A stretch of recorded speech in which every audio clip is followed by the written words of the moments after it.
You ready for another panel video? Because Armenia is next on our list. The country that was not part of the contest last year, so we're welcoming them back. They had an internal selection, and we are ready to give our thoughts, our scores, and then, of course, reveal the overall team score. Real quick, the name of the artist is Rosalind. The name of the song is Snap.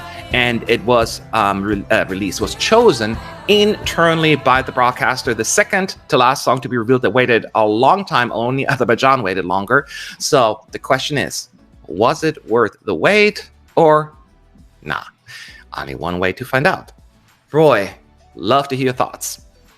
For me, it was worth the wait. And that's quite surprising because a song like this usually is not my type of thing at all. It is just really bubbly, really happy, and just exactly what I needed at this time. It's like a bit of, I don't know, like a Smith & Tell kind of song or like a Lumineers kind of song. And you're just sitting there, you're listening to the song, and you can't do anything else but just sway back and forth, snapping 1, 2, and just be happy with the song and with life, I guess. And I can only really picture a colorful staging with it.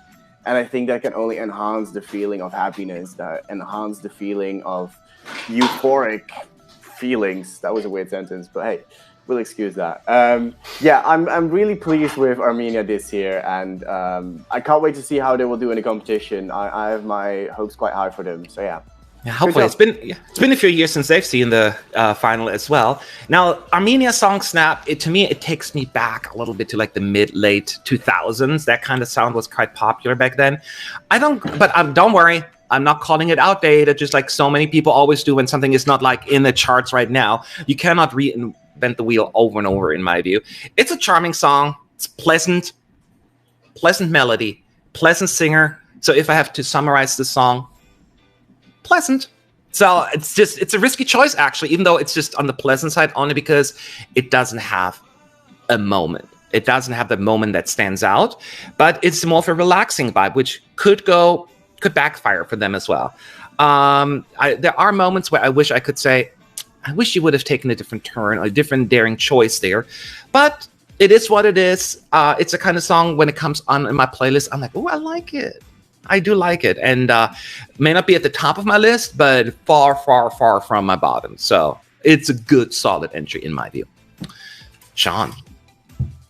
I think Roy mentioned in a previous video that the kind of curse of the expert panel with putting in a score and then a bit later on that the song, you change your opinion of it. I think it has happened a little bit with Armenia for me. I was quite surprised by the sounds, just because obviously it's not something you'd expect Armenia to send. They've been a little bit more daring in a way, but I know it's a song that people can appreciate. It is a grower. It's really grown on me. I don't know what it is about. There's just something about the simplicity and the feel-good nature of it. Lyrically, it's a very strong message as well. One of the better sets of lyrics this year, I think. And yeah, I think she can do a really good job with this on stage. I think it's a crowd pleaser as well. I could really see the crowd in Turin getting behind this and sort of joining in and singing along, and that can only help it. So I think I was a little bit harsh on it initially. It's not one of my favourites, but it's certainly a pleasant listen. Okay. I can see it sneaking through to the final. I think it could be Armenia's best result in a little while. Oh, okay. That's good to hear. Sebastian?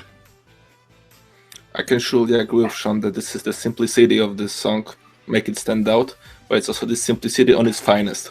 So it's less advanced than lots of songs which we have right now at the Eurovision Song Contest 2022, but still it's a real pleasant, happy, this kind of really cool journey with the songs which want to make you feel better. That's what I really admire on it. And of course, it's true that more oriental, more calculated songs to the ethnic, exactly. Yeah. This was kind of a way of Armenia also for doing the Eurovision stuff. But still, they're doing something much more modern, maybe a little bit older than what we're gonna see on the pop charts right now. But still, it's efficient for me. And I really hope that Rosalind gonna greatly connect it with the people. Because as Sean said before, it can be an impactful in case of singing together and have merry time. So for me, Armenia doing very, very good job this year. All right, it's good praise from Sebastian, but it's ready. Let's get ready for the scores. I cannot wait. Roy, what did you give it and why?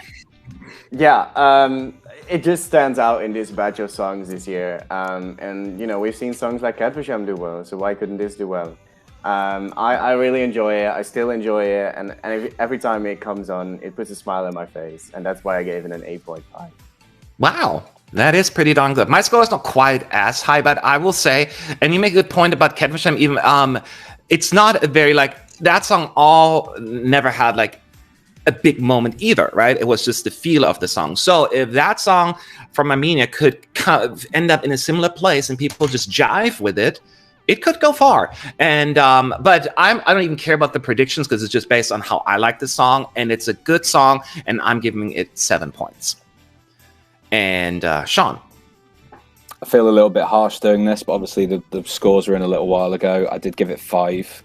I would probably more give it like a 6.5 now. It's still not massively up there in my rankings, but it's certainly a grower. And I think by the time I see it on stage in Turin, you know, it's going to be growing on me even further. So yeah, good job, Armenia. Sorry that I don't want to thank you. I hope I've not thanked you. We'll find out. And keep in mind, everyone, the lowest and highest score will be omitted from the score for any potential outliers. So we'll find out. You know, there are more people than just the 4 of us. Sebastian, what is your score? It's memorable earworm for me. So I really dig the fact that Armenia done what they done. Hopefully it's gonna be secure spot on the grand final. And for me, it's 7.5.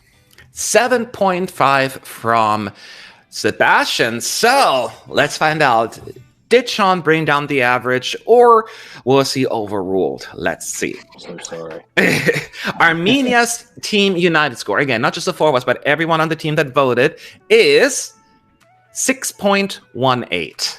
So it is, Roy, a penny for your thought. You're not thrilled with this. Talk to me. Oh, I expected a bit higher than that. Maybe people are just a bit too much in the middle. Like, I can't see anyone hating on this necessarily. I mean, you've got the scores, of course, so you have a better view of that. Yeah, that's a bit harsh. I expected a bit like maybe on the lower end of the 7 or something like that. But 6.3, was it, or 6.5? Something? Yeah, we'll have the full scores on our ESC United website as well. But I can say that for the most part, there's one person who just loved the song. But for the most part, a lot of average. Sean is almost more in line, a lot of it with the scores, 5 and 7. And then there were just a few people who were even lower. They just didn't get the song, and they dragged down the average overall. So there were not a lot of loves. There were a lot of in-betweeners. And the few that didn't like it brought it down a little, unfortunately. Still not a horrible score, but where is Armenia going to end up overall in the end? For now, we only have a few songs, but take a look at the current ranking, and we will be back very soon with the next video. Stay tuned. See you then.